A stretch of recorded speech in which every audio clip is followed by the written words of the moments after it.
कहानी की शुरुआत स्टेफनी से होती है, जो कि एक सिंगल मदर है और उसका बेटा है माइल्स।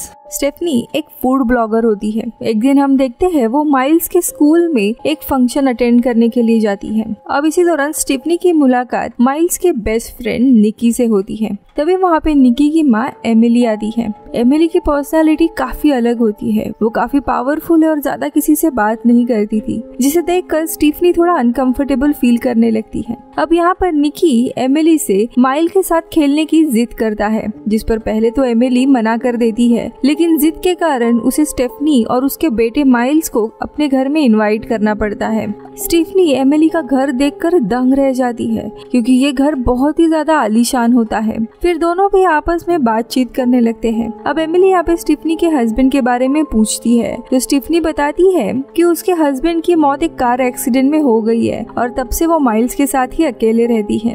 फिर एमिली अपने हस्बैंड शॉन के बारे में बताती है और कहती है कि वो एक राइटर था। अब इनके बातों के दरमियान ही शॉन वहाँ पे आ जाता है और तीनों भी आपस में बातचीत करने लगते हैं। थोड़े समय के बाद शॉन वहाँ से निकल जाता है। अब यहाँ पे एमिली स्टेफनी को बताने लगती है कि शॉन राइटर है, लेकिन उसका एक भी नॉवेल नहीं चला है, जिसके कारण ये लोग काफी कर्जे में डूब गए हैं और वो बहुत ही ज्यादा परेशान है, क्योंकि वो अपने बिजी स्केड्यूल के कारण अपने बच्चे निक पर ध्यान नहीं दे पा रही है। अब स्टेफनी ये सुनने पर कहती है कि अगर तुम्हें कोई भी मदद की जरूरत पड़े तो बेझिझक मुझे कॉल किया करो। अब अगले ही दिन एमिली स्टेफनी को कॉल करके उसके बेटे निकी को स्कूल से पिक करने की रिक्वेस्ट करती है। स्टेफनी मदद के लिए हाँ कर देती है और उसके बच्चे को स्कूल से पिक करती है और ये लोग गार्डन में होते हैं। अब थोड़े समय के बाद वहाँ पे एमिली निक को लेने के लिए जाती है, तो स्टेफनी अपने कैमरे से बच्चों की फोटो के साथ साथ एमिली की भी एक फोटो खींच लेती है, लेकिन इस पर एमिली बहुत ही ज्यादा गुस्सा हो जाती है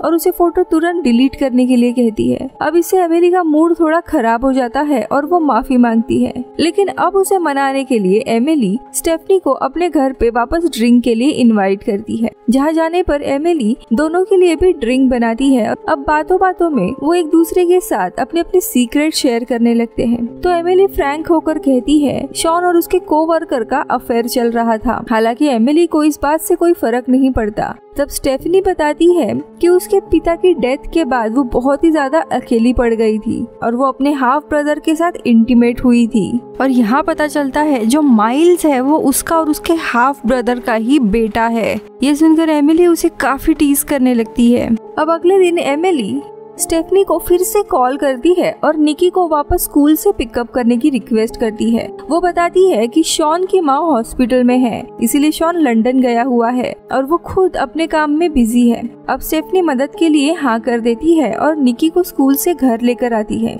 लेकिन देखते ही देखते दोपहर की शाम हो जाती है। एमिली का कोई भी अता पता नहीं था, तो स्टेफनी एमिली को कांटेक्ट करने की कोशिश करती है, लेकिन उसका कॉल ही नहीं लगता। अब ऐसे करते करते 2 दिन निकल जाते हैं, तो स्टेफनी एमिली की जानकारी निकालकर उसके ऑफिस में कॉल लगाती है, जहाँ पर उसे पता चलता है कि एमिली मायामी गई हुई है। अब वो इस बार शॉन को कॉल करती है, जहाँ पे शॉन उसे बताता है कि एमिली पहले भी ऐसा कर चुकी है। वो अचानक से कुछ दिनों के लिए गायब हो जाती है। अब अगले ही दिन शॉन घर वापस आता है और स्टेफनी से मिलता है। अब एमिली को गायब हुए 5 से 6 दिन हो गए थे। इसी के चलते स्टेफनी उसे पुलिस को कॉल करने कहती है, लेकिन पुलिस वाले वाइफ के गायब होने पर हस्बैंड पर ही शक करने लगते हैं। अगले ही दिन स्टेफनी एमिली के बारे में और पता करने के लिए उसके ऑफिस चली जाती है। अब यहाँ पे एमिली के बॉस डेनिस से मिलती है। यहाँ पे उसका बॉस डेनिस खुद एमिली से परेशान होता है, इसलिए एमिली के खो जाने में उसे कोई भी इंटरेस्ट नहीं था और वो स्टेफनी को यहाँ से जाने के लिए कहता है। लेकिन स्टेफनी अपने दोस्त एमिली को कैसे भी ढूंढना चाहती थी, इसीलिए वो उस चुपके से एमिली के ऑफिस में घुस आती है। यहाँ पे उसे एमिली का एक फोटो मिलता है और एमिली को ढूंढने के लिए वो और शॉन मिलकर जगह जगह एमिली के मिसिंग पोस्टर लगाते हैं। अब यहाँ पे बच्चे होते हैं, इसीलिए स्टेफनी कुछ दिनों के लिए शॉन के ही साथ उसके घर पे रुकने का फैसला करती है और दोनों भी कई बार इंटीमेट होते हैं। इसी दरमियान वहाँ पे डिटेक्टिव समरवाइल आ जाते हैं, जो एमिली के गायब होने की तहकीकात कर रहे थे। वो शॉन को बताते हैं कि एमिली मायामी नहीं गई है, लेकिन एमिली ने एक व्हाइट किया कार को कैश में रेंट किया था। फिर डिटेक्टिव एमिली के बारे में कुछ यूनिक बताने को कहते हैं। तो शॉन बताता है कि एमिली के लेफ्ट हैंड पर एक टैटू है। अब कुछ दिनों के बाद पुलिस आकर उन्हें बताते हैं कि एमिली अब मर चुकी है और उसकी लाश उन्हें एक लेक में मिली है। अब ये लोग उसे देखने जाते हैं, लेकिन उसके हाथ पर कोई भी टैटू नहीं होता, लेकिन उसकी गाड़ी मिली थी। उसे तय होता है कि ये एमिली ही है। खैर, अब एमिली के डेथ के बाद कुछ दिन बीत जाते हैं और स्टेफनी और शॉन का रिलेशन शुरू होता है। वो अपने बेटे के साथ एमिली के घर पर ही मूव हो जाती है। अब वहाँ पे एक दिन डिटेक्टिव आते हैं। वो स्टेफनी को बताते हैं कि शॉन ने एमिली के गायब होने के कुछ दिन पहले ही उसके नाम का $4 मिलियन का इंश्योरेंस पॉलिसी निकाली थी और अब उसे वो पैसे मिलने वाले हैं। अब ये सब कुछ सुनने के बाद स्टेफनी को भी शॉन पर थोड़ा शक होने लगता है, इसीलिए वो अभी इस घर में पॉलिसी के पेपर्स ढूंढने लगती है और वो उसे शॉन के कमरे में मिल जाते हैं। तो वो शॉन से मिलने के लिए उसके ऑफिस जाती है, जहाँ पे वो शॉन को किसी और लड़की के साथ इंटीमेट होता हुआ देखती है। अब शॉन उस दिन घर आता है। डिनर के वक्त निकी बताता है कि आज उसने अपनी माँ यानी एमिली को देखा था। वो घर के बाहर ही थी, जो सुन के शॉन उसे डांटता है, लेकिन तभी स्टेफनी बताती है कि नहीं, ये शायद सच बोल रहा है, क्योंकि घर के आसपास और घर में मुझे एमिली की परफ्यूम की स्मेल आती है। ऐसा लग रहा है कि वो आसपास ही है, लेकिन शॉन उसे भी समझाता है कि वो सब कुछ वहम है। अब गुस्से में स्टेफनी शॉन से पॉलिसी की बात बताती है। तब शॉन उसे बताता है कि इंश्योरेंस पॉलिसी खरीदने का आइडिया खुद एमिली का ही था और उसी के कहने पर उसने $4 मिलियन की पॉलिसी खरीदी थी। अब वो स्टेफनी को समझाता है कि एमिली दरअसल काफी झूठी लड़की थी। वो अक्सर लोगों को अपनी बातों में फंसाया करती थी, इसीलिए तुम उस पर ज्यादा विश्वास मत करो। मैं अब तुमसे प्यार करता हूँ। अब स्टेफनी मान जाती है। कुछ दिन बीत जाते हैं और स्टेफनी बच्चों को स्कूल से घर लेकर आ रही होती है कि तभी निकी उसे एक पैकेट देता है और कहता है कि मेरी माँ आज मुझसे मिलने आई थी और ये पैकेट उसने आपको देने के लिए कहा है। स्टेफनी थोड़ा डर जाती है, लेकिन घर पे आकर पैकेट खोलती है तो उसके अंदर स्टेफनी को उसके भाई और उसकी एक फोटो दिखाई देती है, जिस पर लिखा होता है कि वो स्टेफनी का सारा सीक्रेट सबको बता देगी। अब स्टेफनी का सीक्रेट होता है कि वो बच्चा उसका और उसके भाई का है और ये सीक्रेट बाहर ना आए, इसीलिए वो पुलिस के पास नहीं जाती। लेकिन यहाँ एक बात तो श्योर हो जाती है कि एमिली जिंदा है और मरने का नाटक कर रही है। लेकिन इन सब के कारण स्टेफनी बहुत ही ज्यादा घबराने लगती है, इसीलिए वो वापस घर आ जाती है और एमिली की चीजें ढूंढने लगती है। यहाँ हैरानी की बात ये होती है कि एमिली का कोई भी फोटो नहीं होता, लेकिन उसे एमिली की एक पेंटिंग दिखाई देती है, जिस पर उसे छुपाए हुए पेंटर का डिटेल और उसका एड्रेस भी मिलता है, जिसका नाम डायना होता है। अब वो डायना के पास जाती है और उसे एमिली के बारे में पूछने लगती है, लेकिन डायना उसे बताती है कि ये पेंटिंग किसी एमिली की नहीं बल्कि क्लाउडिया नाम के औरत की है। स्टेफनी फिर उससे क्लाउडिया के बारे में पूछने लगती है। फिर वो स्टेफनी को क्लाउडिया का एक टी शर्ट देती है, जिस पर किसी कैंप का नाम होता है, जहाँ पे क्लाउडिया अक्सर जाया करती थी। अब स्टेफनी वहाँ कैंप में जाती है और उस कैंप में आए हुए सारे स्टूडेंट्स की फोटो देखने लगती है। अब काफी साल पहले के एक एल्बम में उसे फाइनली एमिली की फोटो दिखाई देती है। लेकिन यहाँ पे हैरान करने वाली बात यह होती है कि एमिली की एक जुड़वा बहन भी होती है, जिसका नाम होता है फेथ। इसलिए वहाँ से स्टेफनी एमिली के पेरेंट्स का एड्रेस निकाल लेती है और उनसे मिलने चली जाती है, जहाँ बस उनकी माँ रहा करती है। फिर वो एमिली की माँ को उसके ऑफिस से मिली हुई फोटो दिखाती है, जिसको देखकर वो कहती है कि ये फेथ है, एमिली नहीं। और एमिली सारे डॉट्स को कनेक्ट करती है और वो जान जाती है कि लेक में जिसकी लाश मिली थी वो एमिली नहीं बल्कि उसकी ही जुड़वा बहन फेथ है और एमिली कहीं पर जिंदा है। अब स्टेफनी भी अपना खेल खेलने लगती है और वो अपने वीलॉग में इनडायरेक्ट मैसेज देती है, जिसे वो एमिली को बताती है कि उसे पता है कि वो जिंदा है। फिर वो घर आकर इंश्योरेंस पॉलिसी वालों को भी एमिली के जिंदा होने की बात बता देती है, ताकि वो $4 मिलियन की पॉलिसी कैंसिल हो जाए। वीडियो में आगे बढ़ने से पहले दोस्तों, आप हॉलीवुड एक्सप्लेन इन हिंदी यानी इस चैनल को सपोर्ट कर सकते हो मेंबरशिप ज्वाइन करके जस्ट फॉर 29 रुपीज में, या फिर वीडियो को सुपर थैंक्स भी दे सकते हो। Thank you so much. अब कहानी देखते हैं। अब एक दिन शॉन को कॉल आता है और वो एक कैफे में जाता है, जहाँ पर उससे मिलने के लिए खुद एमिली आ जाती है, जिसे देखकर शॉन बहुत ही ज्यादा शॉक हो जाता है। वो एमिली से पूछता है कि उसने ये सब कुछ क्यों किया।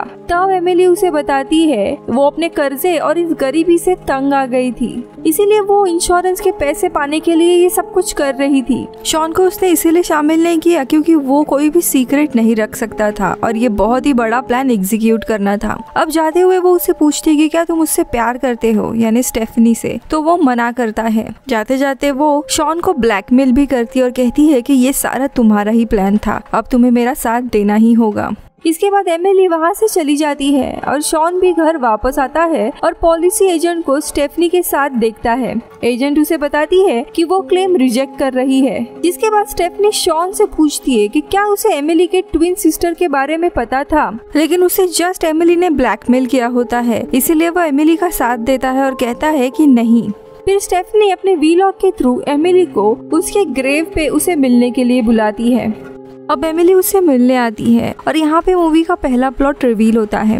अब एमिली बताती है कि वो और उसकी एक जुड़वा बहन थी फेथ। दोनों जब छोटे थे तब उनके पिता उन्हें काफी मारा करते थे, इसीलिए एक दिन उन्होंने घर को आग लगा दी जिसमें उसके पिता मारे गए और दोनों बहनें भाग गई। जिसके बाद पुलिस को यहाँ पता लगने पर वो इन दोनों को ढूंढने लगे, इसीलिए दोनों बहनें अलग हो जाती है। एमिली का असली नाम क्लॉडिया था। न्यूयॉर्क आके वो एमिली बन गई, अपनी जिंदगी जीने लगी और शॉन से शादी हुई। उसके बहन का कोई भी अता पता नहीं था, लेकिन अभी कुछ महीने पहले उसकी बहन फेथ, जो अभी ड्रग एडिक्ट है, वो एमिली को ब्लैकमेल करने लगी और उससे $1 मिलियन की मांग करने लगी, नहीं तो वो पुलिस को बताएगी कि इसी ने आग लगाई थी और उनके पिता मारे गए।